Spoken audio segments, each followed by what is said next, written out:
Hey YouTubers, Hike with Mike here, of course. Time for another Swamp Talk. And today's Swamp Talk is, I heard an old country song by Keith Whitley. You say it best when you say nothing at all. And I kind of just thought about those words in that song, and it reminded me of how there's a lost art of observation and observing actions and body language and things like that. We rely so much just on words, but really so much of our language, because it's primal, because animals use body language all the time, and we rely more on the language and the words, but we all have ways of showing and saying things without saying a thing.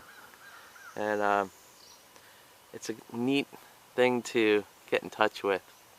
I think introverts are better at observing behaviors and understanding it more than extros, because extros are always over the top and, you know, they're word people, and intros are more really in tune with observing things like that. But I imagine twins must be really good at that skill of observation and feeling, you know, how people are feeling without speaking and stuff.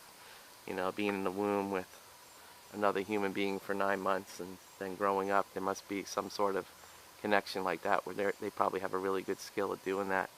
But so many of us, we miss so many unspoken clues in relationships, in work, in everything, because we just rely on words and not observing things, you know. Every once in a while you'll get someone, you know, a couple of times people will say like, wow, I just saw that smile just run right off of your face when they told me something, you know. So there are times when, you know, you observe body language, and it's a good skill. I think it's a lost skill in a lot of ways, because we do rely so much on words.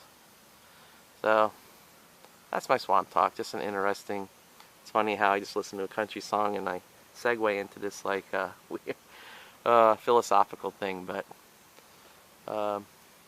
you know, get in touch with the more primal observation and looking at how people behave and what a smile really means, and just mannerisms and things like that. And I think if you know that, and it's healthy, you know. And I think when you're with someone for a long time, you can kind of, you know some of those mannerisms, and they become, okay, so-and-so's doing this, so I know what they're upset about and things like that. But it's a good skill to learn, particularly for younger people, to not always just focus on words, but observe behaviors, little subtle behaviors. Actually, I think they're louder than yelling and screaming. So that's my Swamp Talk for today.